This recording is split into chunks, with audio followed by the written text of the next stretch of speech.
আসন্ন ত্রয়োদশ জাতীয় সংসদ নির্বাচনে ঝালকাঠি ১ আসনে জামাত ইসলামের মনোনীত প্রার্থী ডক্টর ফয়জুল হক সম্প্রতি জীবনে কোনো ইবাদত না করেও কেউ যদি বিড়ি সিগারেট টেনে দাঁড়িপাল্লার দাওয়াত দেয় আর তা আল্লাহ কবুল করেন তাহলে তার পেছনে সব গুনাহ মাফ, এমন মন্তব্য করেন তিনি।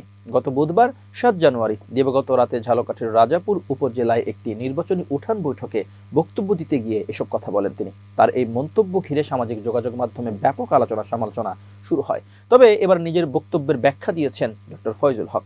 নিজের অবস্থান ব্যাখ্যা করে ডক্টর ফয়জুল হক বলেন, আমার বক্তব্যটি মিসলিড করা হয়েছে। একজন এমপি প্রার্থী হিসেবে সব শ্রেণী পেশার মানুষের উদ্দেশ্যে কথা বলতে হয়। সমাজে দাড়িওয়ালা, দাড়ি ছাড়া মানুষ, বিড়ি বা সিগারেট খায় এমন মানুষও আছেন। আমি বিশেষ করে দোকানে বসে বিড়ি খাওয়া মানুষদের উদ্দেশ্যে বলেছি, আপনারা বিড়ি টানতে টানতেই দাড়িপাল্লা একটা ভোট চাইবেন। তিনি আরো বলেন, ভালো কাজের সঙ্গে থাকতে থাকতে মানুষ ভালো হয়ে যেতে পারে, আল্লাহ চাইলে তাকে মাফ করতেও পারেন।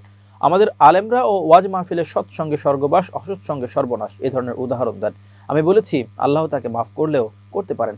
আমার সম্পূর্ণ ভিডিও আমার ফেসবুক পেজে আছে, পুরোটা দেখলে বিষয়টি পরিষ্কার হবে। এর আগে তার প্রকাশিত ভিডিওতে বলতে শোনা যায়, আপনারা দৈনিক বিড়ি খান না? 10টা বিড়ি যে দোকান থেকে খাবেন ওই দোকানে গিয়ে বিড়ি অর্ডার দেবেন আর লগে বিড়ি ধরিয়ে একটা শুকটান মাইরা বলবেন, কি খবর? খবরটা কি কত দেখি? কারবারটা কি? দেশের অবস্থা দেখছো? দাড়িপাল্লা ছাড়া এদেশে তো আর কোনো মানুষই দেখি না। শোনেন, আমি তো গল্পের ছলে বলি, তাই বলার কারণে আপনাদের আনন্দ লাগতেছে। তিনি বলেন, এমনও হতে পারে আমার ভাই হয়তো কখনো ইবাদত করার সুযোগ পায় নাই। ওই শুকটান দেওয়া বিড়ির মধ্যেও যদি সে ওই দাড়িপাল্লার দাওয়াত দিয়া আল্লাহর দ্বারে কবুল হইয়া যায়, এমনও হইতে পারে পেছনের সব মাফ করে দিয়া আল্লাহ তারে তো ভালোও করে দিতে পারে। অতএব যে কোনো অবস্থাতেই বসে থাকবেন না।